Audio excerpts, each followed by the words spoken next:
All right, so you all are in for a real treat now. I get to introduce our speakers today. We have 3 of them. So if Dr. James is your Jennifer Aniston, today you're going to meet your Angelina Jolies. Except next week you're going to decide you want Jennifer back because she's really your favorite. But for today, you're very happy with Angelina. So these 3 are all in James's amazing ministerial class he's teaching right now that he's so excited about, and it's part of their training to come up and give talks. So he asked each of these 3 people to prepare just about a 5-minute talk on the subject of focus. So the first speaker I'm going to introduce was actually my classmate in practitioner training for 2 years. We just finished last year. She was one of my favorite people to be in class with because, like me, she was the kind of student that would sometimes challenge things that were being said, sometimes have her own opinions, have her own ways of looking at things that she would want to kind of be discussed. And Dr. James would take that in, and he would discuss it, and you know, you knew that later he was going to say, it was really great, we had that discussion, I'm glad that happened. But in the moment, kind of felt like temperatures were rising just a little bit, and that's the funnest part of class, right, is to watch that happening. So anyway, I want to welcome to the stage Liza Marquez. Angelina Jolie. I like that. I do want to take just a quick moment, give pause. We had something very tragic happen in the world this week. So I would just like to quickly take a silent moment to, why don't we close our eyes if you feel so compelled to do so. Take a breath. And what I really want to focus in is the love, the compassion that was actually poured out during this very devastating time. And I want to send our loving, healing vibes to all those that were devastated, directly and indirectly, into something that was so deeply tragic and unnecessary. So if we concentrate more on the love that we have, the compassion, and send our loving energy to the families, the people, I believe that we can actually raise the consciousness and the level of love to bring that forth in this world. I don't believe it, I know it. So if we'll just take a moment, please.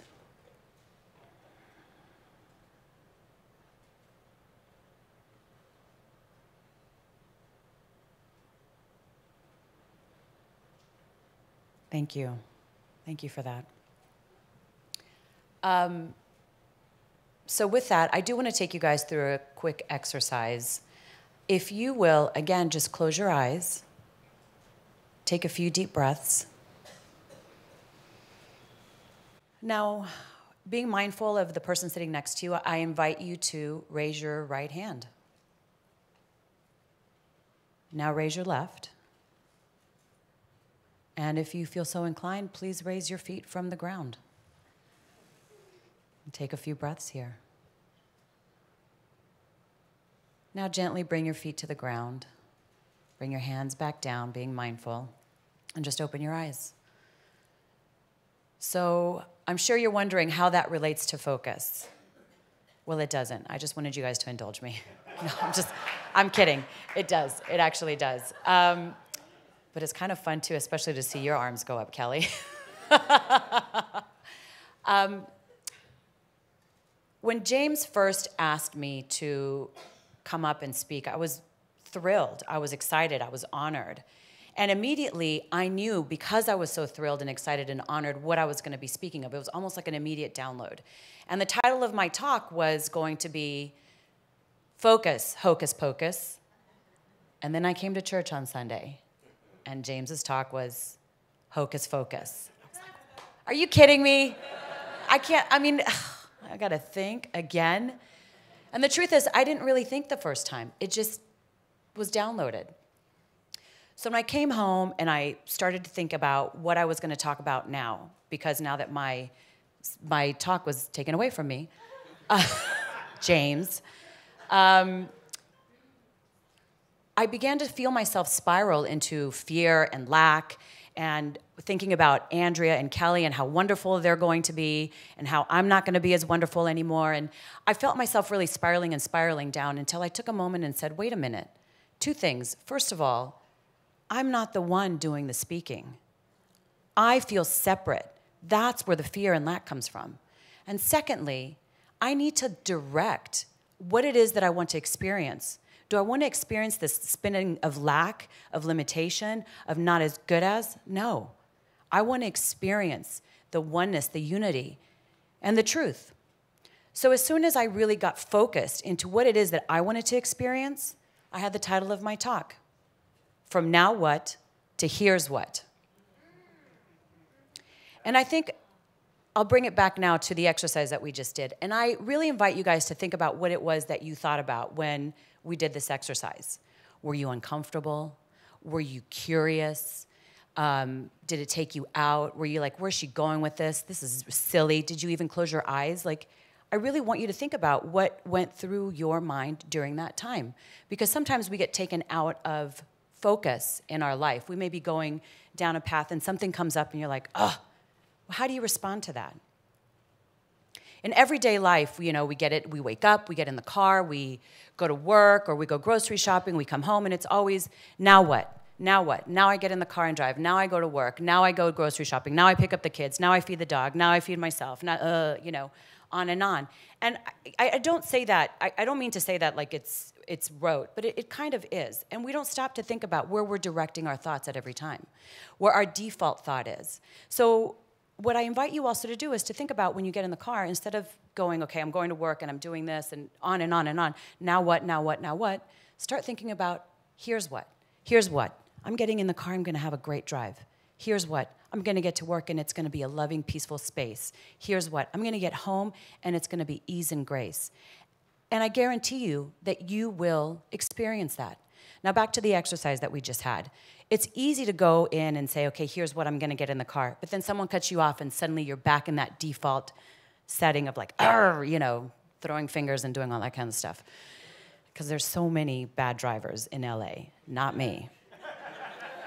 And where is your focus going to go? So are you going to let that person take you out of what your focus is, of your, here's what, I planned on having a great drive to work. Now someone's taking that away from me. But here's what, I get to bring it back to it. So anytime you start to direct your own focus, this is why, I just wanted to say this. This is why I invited you to do this exercise, so that you can really see where your default focus is. Where is it? If it's something that you enjoyed, if it's a curious thing, if you enjoyed what you experienced, then I ask you to highlight it, to continue it, to make it grow. But if it's not something, if you realize that it was a response that really maybe wasn't favorable, then I invite you to replace it. Not get rid of it, but just replace it into something that you do want to experience every time that you are taken out of focus. Because here's what. I know that we are at choice at every time. Here's what. I know that we are powerful beyond our knowing. Here's what. I know that every moment I am divine. And here's what. I know that for each and everyone here, for everyone online, for everyone I experience. And here's what. As Delaney said so beautifully, note to self, I operate, my here's what, my focus is in the divinity of who I am at all times. Namaste.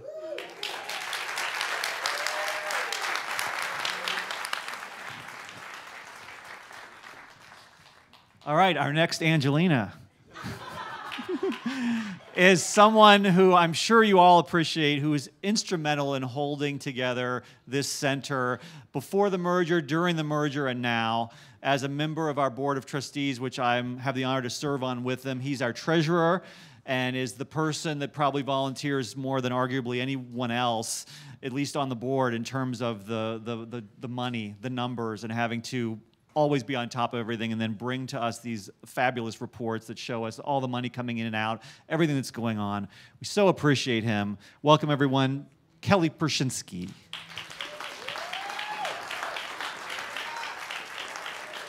Good morning, everybody. Welcome. I'm glad you're here, and it's an honor to be here with you. Thanks, Eric. I also am going to talk a little bit about focus.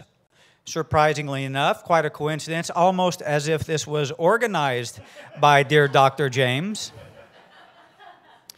And what I want to say is that many of you who know me personally know that I spent many of my adult years in Las Vegas, Nevada. I started in the casino industry there in 1989 and spent nearly 18 years there. One of the things that I did on occasion was to venture over to the Stratosphere Tower, if you've seen that or heard of it or maybe even been there. And I would buy my ticket and board the elevator, and the elevator would then propel me up to the top of this tower, up to about 1,100 feet in the air. And I'd always visit the outdoor observation deck there. There's a restaurant, and there's an indoor lounge, and then there's this outdoor observation deck. And you can walk all the way around the deck there. You can see out all over the city, 360 degrees. And if I happened to be up there in the daytime, I always made use of the viewfinders. And you've probably seen them, you maybe have seen them there, or the Grand Canyon or other tourist spots. But I would use this viewfinder, and I'd have to fill it with coins, first of all, be in Las Vegas and everything. And I put my coins in the viewfinder, and then I would point it in a little bit northeasterly direction from the Stratosphere Tower. And I would look and look and look, and eventually I would be able to see the home which I owned and lived in Las Vegas.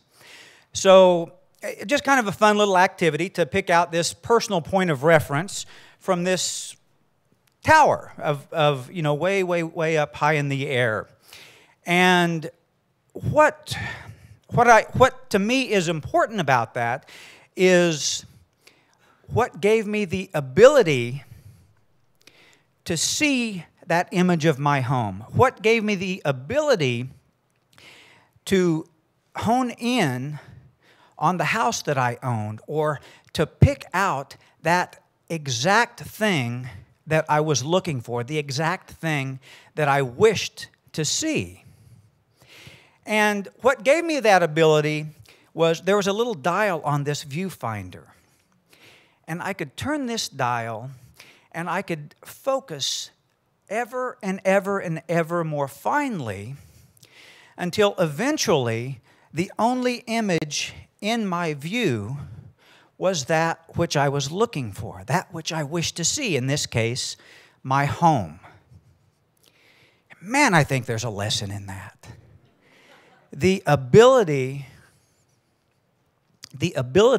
to see that and only that which I wish to see. The ability to allow everything else to fade away, to fall outside my field of vision in favor of that which I am looking for. And so I want to mention the song that Delaney sang. And there's a lyric in there that says something like, correct me if I'm wrong, but it says something like, we need to think of other people a little more, right? We need to think of other people a little more. And I want to add to that. I believe we need to also think a little more of other people. If you get that distinction, not simply think of other people more often, but think more of them. Value them at a higher level. So what is it that you and I see? What is it that we focus on when we look at each other? What did you first notice about me today? Mark Stewart, when I walked in, said, nice shoes. But what is it that we see when we look at each other? Do we have the ability to focus on the truth about each other? To focus on the best that we can see in each other? Or do we get caught up in appearance? Does appearance so drain our focus that we're not free to see the brilliance and the beauty of another person? Perhaps my green jacket gets in the way of that. Perhaps it's a head full of gray hair or the lines in a face that separate me from being able to see the creativity and the uniqueness in somebody. Or maybe it's political or religious affiliation that stand in the way of that. Or maybe it is that thing I said to you last week or last month or in 1983 that you still remember that is standing in the way of your seeing the best in me or is standing in the way of my seeing the best in you. I think this is a big deal. I think this is a big idea. I think this idea of focus, this use of focus, can change the world. It would certainly allow us to live this vision statement that Eric pointed out. If we saw and demanded to see only the best in each other, would we not be loving only, forgiving everything, and remembering who we are? So that's a big deal to me.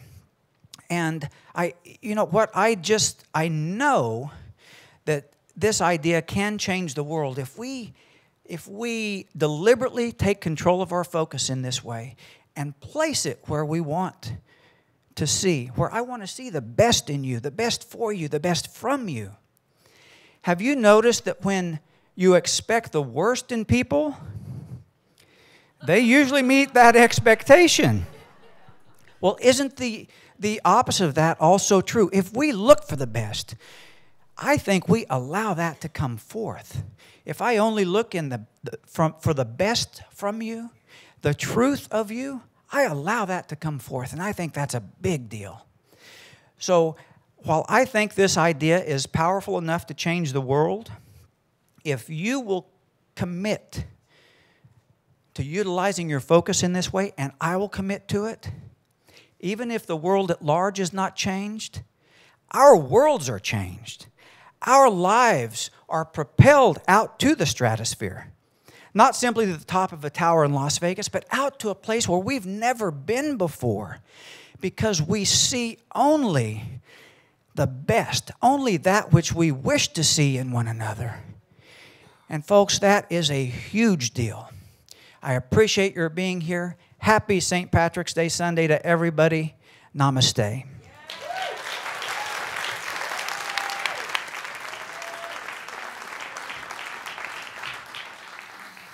Thank you so much, Kelly and Liza.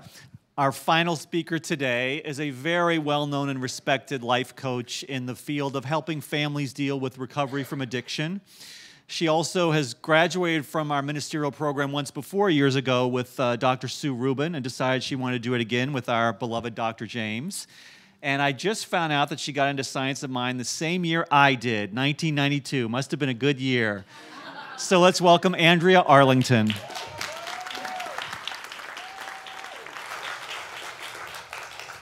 Good morning. It is such a pleasure to be able to share this stage with Amazing Consciousness.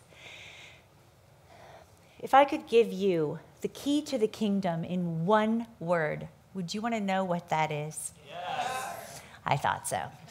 Well, it is St. Patrick's Day, and it's not luck, and it's not lucky either. No, indeed, the word is focus. So what are we supposed to focus on, you might be asking? Well, in the Global Truth Center's vision statement, it says, remembering who you are. Remember who you are. And I'm going to ask you to really know with me this morning who you are.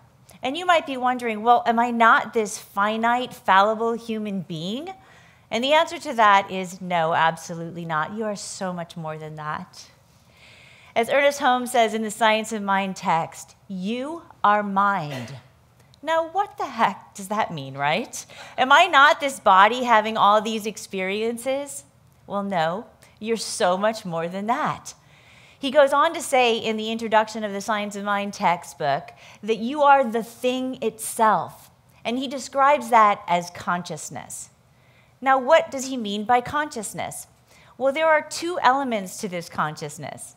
There's the subjective consciousness, which basically just receives the other element of this consciousness, which is objective consciousness.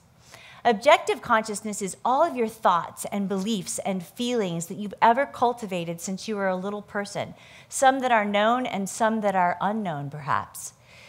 some that have been given to you from generations before you and from society and from marketing on the television set or up in the airwaves.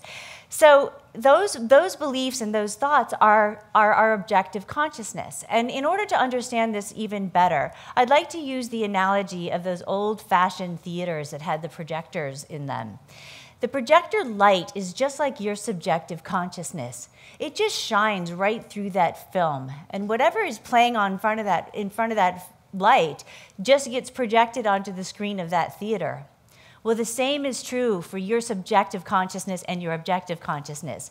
Your subjective consciousness is that light. And your objective consciousness, all of your beliefs, all of your thoughts, all of your feelings, ideas, and emotions play right in front of your subconscious, your subjective consciousness and get projected out into your life experience.